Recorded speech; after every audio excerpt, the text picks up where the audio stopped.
Are you serious? Are you serious? Can we talk about the 4 blood moon tetrad? What will the blood moons bring in 2015? Well, first look at the Bible. Go to Genesis chapter 1. Read one verse with me. You know about the creation, but do you know why the sun and the moon was actually created? I know it gives us light during the day, and the moon is the lesser light at night. Those are facts. But what was the purpose, the divine purpose of God creating the sun and the moon? Well, in verse 14, Genesis 1:14. And God said, let there be lights in the firmament of the heaven to divide the day from the night, okay, and let them be for signs and for seasons, for the days and the years, and let them be for lights in the firmament of the heaven to give light upon the earth. And it was so. So it was to be used as a separation of light and darkness, or day and night, but also for signs and seasons. Now, if you go in the book of Leviticus and look up the Jewish word for seasons, if you actually look up the Hebrew word for seasons, it means feast. So in other words, the Lord actually created the sun and the moon for signs and for the feast. So in other words, the feast, the 7 feasts of the Lord have a very profound place, if you will, in God's biblical calendar. Now, no man knows the day nor the hour the Son of Man cometh. Not even the angels in heaven, not even the Son of God, the Father only. Jesus told us that in Matthew 24:36 and in Luke 21:32. But he also said, you will see the day approaching. And he was asked specifically about the signs would be going on in the end of the world. The disciples asked him when he was sitting on the Mount of Olives. They said, can you tell us the signs of thy coming and the end of the world? Jesus goes through a list of things like false Christ and false prophets and wars and rumors of wars and nation rise against nation, kingdoms against kingdoms, famines, pestilences, plagues, diseases, earthquakes, divers places, persecution of the church. All of these things that were just the beginning of sorrows.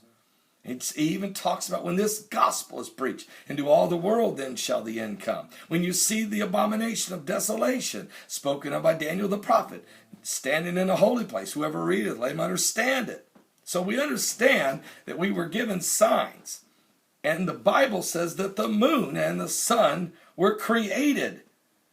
The lights in the heavens were created for signs and for seasons. Now, having said that, we've had 2 blood moons in this 4 blood moon tetrad already. And let me just say, 5 things have, oh, by the way, this is the 8th time we've had a 4 blood moon tetrad since the crucifixion of Jesus Christ. There's been several blood moon tetrads, but they didn't land on the high Jewish feast days. This is only the 8th time in 2,000 years. And there won't be another one for 400 years. So what is this? And every time it's happened, major biblical events have taken place. And they usually always involve Israel or the tribes of Israel, the nation of Israel. They're prophetic signs. Matter of fact, I've been talking about this, the first and second blood moons that we had this year in 2014. And between the first and second blood moon, we had 5 significant events. Number 1, the Vatican invited imams from the Muslim faith, rabbis from the Jews,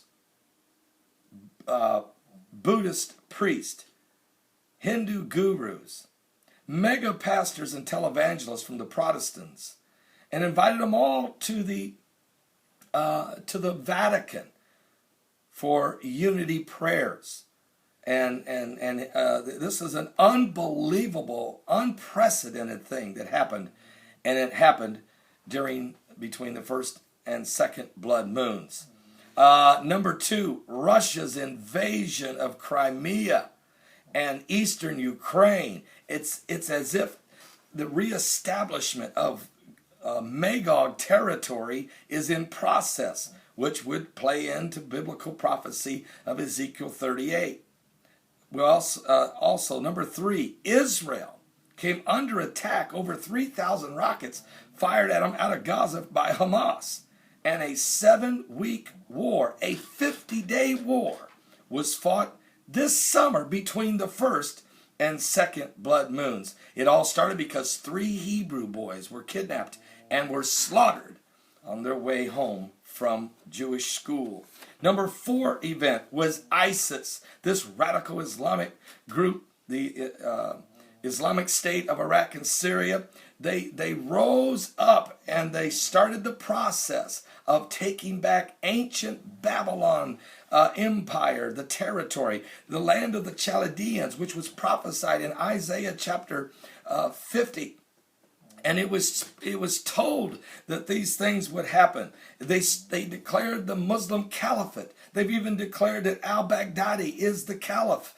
And there's a genocide of Christian persecutions, beheadings, crucifixions, rapes. All of this was biblically prophesied both in Isaiah 50 and in other scriptures in the Bible. And then there's number 5, the rise of a plague, a horrible plague striking Africa, Ebola, killing over 7,000 people. And continuing on. All of these 5 major events took place between the first and second blood moon. The question is, what will take place between the second and the third? And what will be the events of the super blood moon number 4? Oh my, folks, I'm telling you, something biblical's going on. Now we know that the moon, the stars, the sun, the moon, all these things were made not only to be seen, but they were also created for signs. And here's one of the signs that Joel chapter 2 said.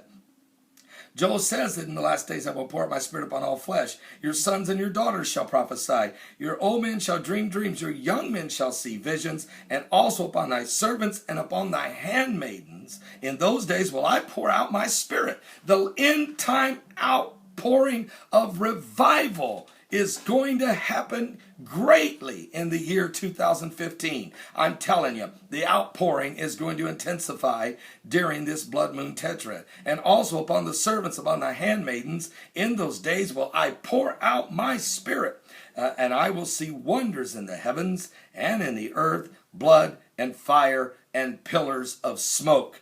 And the sun shall be turned into darkness and the moon into blood before the great and terrible day of the Lord come. And it shall come to pass that whosoever shall call on the name of the Lord shall be delivered. For in Mount Zion and in Jerusalem saith the remnant whom the Lord, there shall be deliverance. Out of Mount Zion and in Jerusalem shall be deliverance, as the Lord has said, and in the remnant whom the Lord shall call. Now, what will happen in 2015 on Passover? Third blood moon. On Tabernacles, the fourth and final blood moon, and it's a super blood moon as the moon comes back around by the sun and comes back around the earth very close. Folks, something biblical is going on. It's also the Shemitah year. The Shemitah year. And this is the third Shemitah year where we're anticipating another economic judgment. It happened in 2001, happened in 2008. Will it happen in 2015 during this third and fourth blood moon tetrad? We're going to wait and see. But certainly the signs are pointing that we're living in the last days. And there's one more thing.